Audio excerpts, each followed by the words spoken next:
my preseason top 10 teams. What's going on, guys? Welcome back to the Reef with Jack Reefer, and I got another banger video for you guys today. But first off, like, comment, subscribe. Let's be special, baby. Let's be special. So, these teams are my top 10 preseason teams. Now, the rankings can change. These are just my preseason top 10 teams. Obviously, no games have been played yet, so there's plenty of time for there to be movers and shakers. Now I'm gonna put the list up right here in 3, 2, 1, bang. So right away, let me know what you think in the comments. Where was I right? Where was I wrong? I'm gonna dive right into it right now. So at number 10, I got Indiana, the Hoosiers. Well, Michael Penix Jr. is a stud quarterback coming back from an ACL injury. And last year, Indiana went toe-to-toe with Ohio State. So who's not to say they can keep that momentum going and build into this year and surprise a lot of people. I think that they're going to be very good and a very hard team to beat in the Big Ten. I mean, just look at the program that Tom Allen is building there. They're in contention right now for 5-star linebacker Drake Bowen. 5-star linebacker, football 5-star prospect. When's the last time Indiana was in contention for a 5-star prospect that wasn't a basketball player? That's just a testament to the program Tom Allen's building there and great things to come from Indiana. I like what they're doing a lot. Number 9, I got Cincinnati, the Cinderella of last year for college football. And they have stud quarterback Desmond Ridder coming back, and Luke Fickell is building himself quite a program there. The American Athletic Conference is a bit down this year, so I think they have a real chance to run the table again and be in the same spot they were in last year, with that Cinderella spot where everybody's arguing if they should get into the playoffs or not. So I got them at number 9. Number 8, I got Oregon. Now, Oregon finally has some stability at quarterback, and they have the best draft-eligible defensive player in Kayvon Thibodeau. Number 5, defensive end, absolute animal. I wouldn't want to block him, and I cannot wait to see him go up against Ohio State. I think he's going to wreak havoc.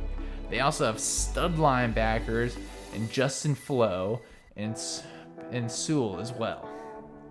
Now, the offense should be better this year. There were times the offense was floundering last year, and they have one of my top breakout candidates this year. Absolute top breakout candidates in Micah Pittman, the younger brother of Colts wide receiver Michael Pittman Jr. Micah Pittman is a slot receiver, sometimes they kind of put him on the boundary, but he's put his time in. I think the injuries are behind him, and I think he's in for a big year. He's gonna have a breakout year this year. I am big on him. I like that kid a lot. Number 7, I have Notre Dame. Yes, I know they need to figure out the quarterback situation. Jack Cohen was just named the starter, but I don't think he's the long-term solution for where Brian Kelly wants to head as a program, what direction they want to head. But Jack Cohen will be a good game manager this year. Let's not forget, he led Wisconsin to the 2019 Rose Bowl. And they have some star players coming back this year. Kyle Hamilton, absolute stud at safety. And then Kyron Williams at running back, absolute stud at running back also. It's a very talented roster that Brian Kelly has built. He's recruited well. And they also have a new defensive coordinator, Marcus Freeman. Apparently he's making some slight changes to the defense, but I'm a big believer in Mr. Freeman. I mean, it came down to Notre Dame or LSU, and he chose Notre Dame for a reason. Probably because he thinks they have better talent than LSU. Now, number 6, I've got Iowa State. Iowa State, I'm very high on them. I think they're a dark horse to get into the college football playoffs. I made a previous video on it, and go watch it if you want to know more. But essentially, they got the best linebacker in the nation, Mike Rose. They got a good quarterback coming back, and they got potential All-American at running back in Breece Hall. Now, I'm very high on them. I think they're going to do very well in the Big 12. We'll see how they do. Number 5, I got Ohio State. Now, Ohio State's reloading a little bit, and they lost star quarterback Justin Fields in the NFL draft. But they have star receiver Chris Olave coming back, and he's going to be an absolute stud and a safety valve for whoever wins the starting quarterback job there. It'll probably be C.J. Stroud, but I will be fascinated to see if Quinn Ewers potentially takes over the starting job by the end of the year. Because Quinn's just on campus now, but if he's a highly touted recruit and as good as the recruiting services and everybody thinks he is, there's real potential he could take over the starting job by the end of the year, which would be kind of similar to a Clemson and Alabama situation where the more talented freshman just ends up taking over. I mean, that's just the nature of the beast in college football. Talent just wins out. You can't always hold back talent. Now, Ohio State got a great defense anchored by the defensive line. Jack Sawyer's going to be an absolute stud for them. Absolute dude on that defensive line. And I think they're going to be fun to watch. I can't wait for Oregon versus Ohio State. That's going to be a great game.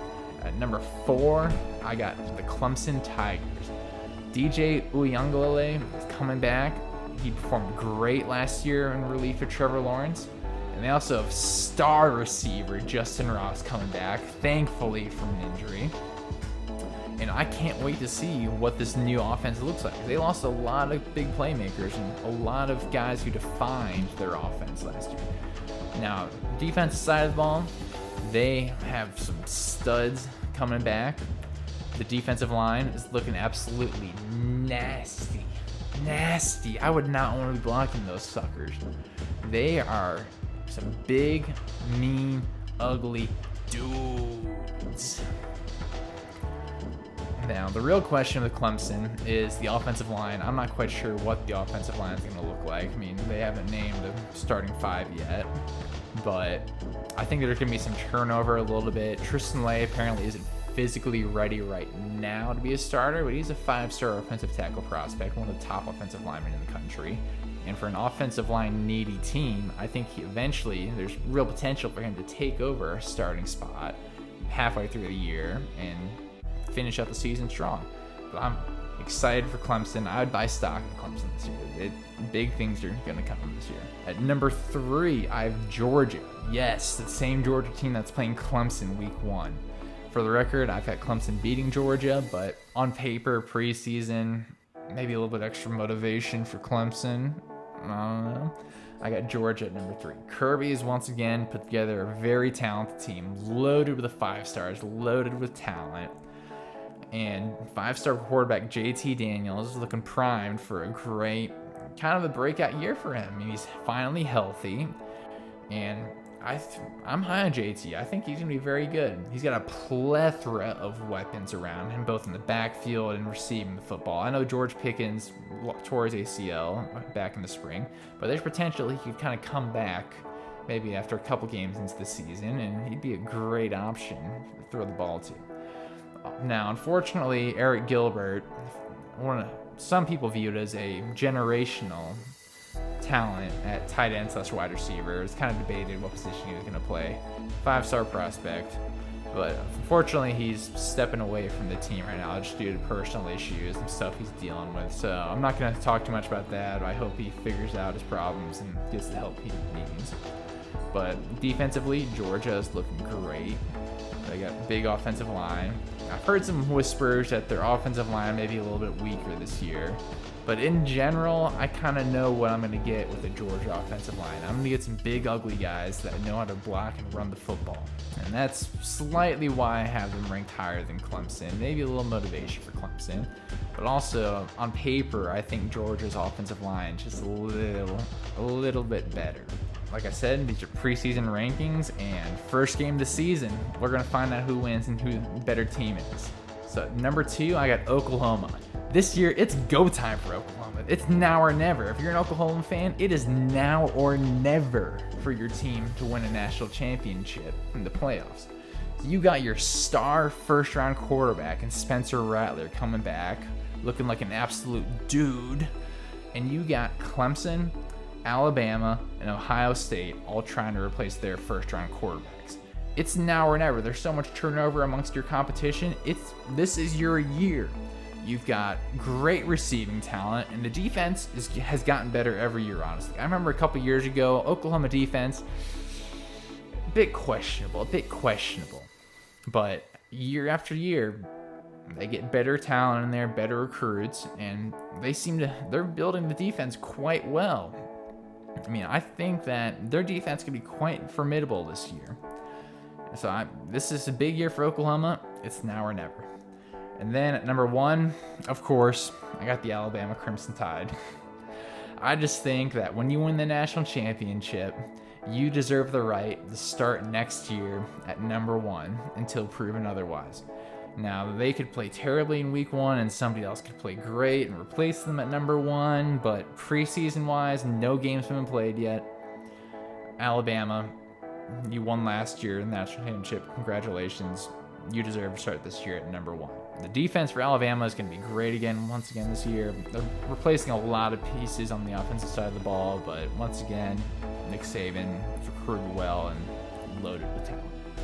Now, you may have noticed there's some teams I kind of omitted from my top 10 that other people are putting in the top 10, and many people consider them top 10 teams. Now, I'm going to list some of the teams. These aren't to say that I don't consider them top 15 or top 20 teams. I just don't think they're top 10 right now, but they've got plenty of time to prove me wrong this season. So the teams I'm going to pull up right now, 3, 2, 1, bang. So right off the bat, we've got University of North Carolina. They got stud first-round quarterback in Sam Howell. The real question is just how is the talent around him going to be replaced? Because they lost 2 running backs and 2 receivers to the NFL draft last year. So how are they going to replace that talent? And how really, as a team, are they going to step up to the challenge? This is the first year, recently at least, they've lost a lot of talent early to the NFL draft. But Mac Brown's recruited some great guys there, and they're going to make a run of this thing in the ACC. Number 2, I got USC, the real USC, University of Southern California, not the fake USC, South Carolina.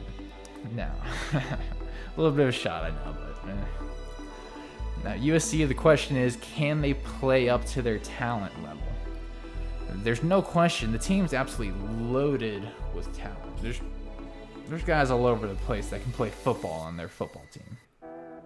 But the question is, can they play up to that level where they need to be? Can that talent excel? That's the question, and the kind of thing that USC's been lacking the past couple of years is just their top-end talent, and even their middle-of-the-range talent, just taking it to the next level and playing up to the expectations. Then I've got Texas A&M. Texas A&M was a hard one for me to admit, I know. But there's a lot of questions on the team for me. Yes, they've got a star running back in Spiller coming back, but they got to replace possibly an all-time great quarterback for them in Kellen Mond. And there's just a lot of questions about them, and I wasn't too impressed how they finished the year. Yes, I know they beat North Carolina in a bowl game, but North Carolina was missing 2 running backs, 1 receiver.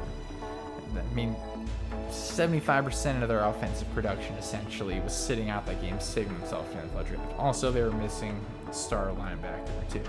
I just wasn't overly impressed in the fashion that Texas A&M won that game. But they got some hard games on their schedule. I mean, Alabama and Ole Miss are both going to be games that I think are going to challenge A&M, and they have a lot of time to prove me wrong and prove just how good of a team they are this year. Now to LSU. An interesting case about LSU. A lot of people are high on them. And first off, I'm just going to get it right out of the bat. LSU's defense is going to be absolutely nasty this year. There's no question about that. I've never doubted the LSU defense. I've just had my questions about the offensive side of the ball. I mean, we think 3 years ago, they were kind of a mediocre, middle-of-the-road offensive team for a Power 5 team. 2 years ago, Joe Brady steps on campus and just turns that thing around into an absolute juggernaut that just ran through, steamrolled everybody else in the college football world. A great offense that year. And then we go to last year. Joe Brady's left, Joe Burrow's left, and there's just a lot of just questions on the offensive side of the ball, and I just don't think that the guys they have performed up to the expected level of play and the level of play they could achieve based on their talent. But big Coach O's got a lot of time, tough schedule to prove himself this year. That's just my take on it. I could be wrong. Let me know in the comments what you think. Well, and like I said, it's my preseason top 10. No games have been played yet, So this ranking could be completely wrong by the end of the year, but these are just where I have them ranked based off week 0. Week 1, completely change. Let me know in the comments what you think below. Deuces. Have a great day. Tell somebody you love them.